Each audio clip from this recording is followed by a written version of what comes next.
des jours. Crassus, nous te souhaitons de remporter la plus glorieuse victoire de ta carrière.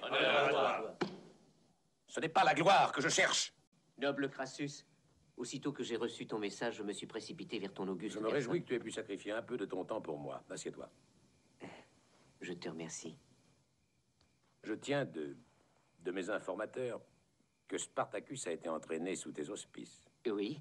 Et en fait, si ce n'est pas trop subversif de le dire, c'est moi qui ai fait de lui ce qu'il est. Reçois toutes mes félicitations dans ce cas. Et moi aussi j'en mérite, car tu es admirablement qualifié pour me donner ce que je n'ai jamais pu obtenir jusqu'à présent. Ah oui. Ah, mais tu l'as vu? Comment? Dans l'arène. Quand? Quand tu es venu visiter mon école en compagnie de ces deux charmantes personnes. Quoi? Oui. J'espère qu'elles vont bien.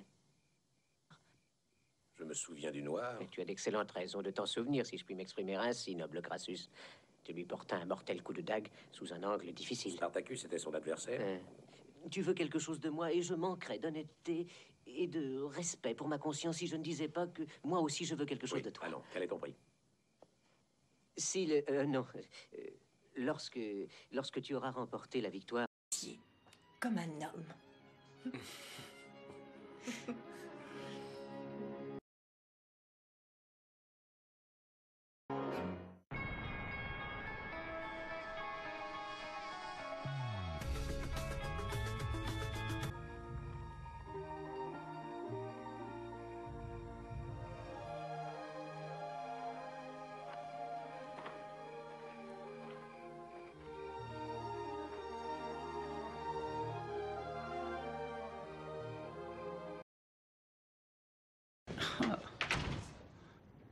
C'est juste un moyen pour lui éviter la prison. On entendra que Vorgitch a été assassiné par le père de la petite diabétique qui l'a tué et la voix sera escamotée. Mais les jurés ne sont pas les seuls à éprouver de la compassion pour Rod Purcell.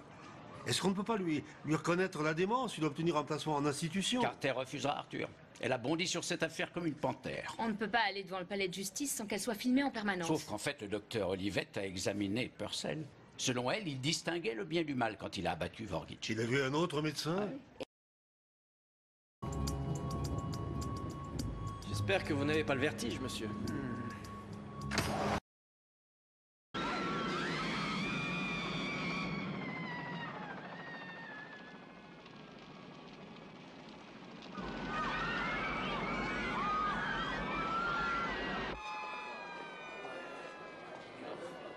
Chef!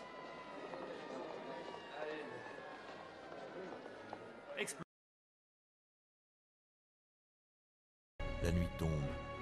La ferveur est à son comble quand éclate une immense Marseillaise.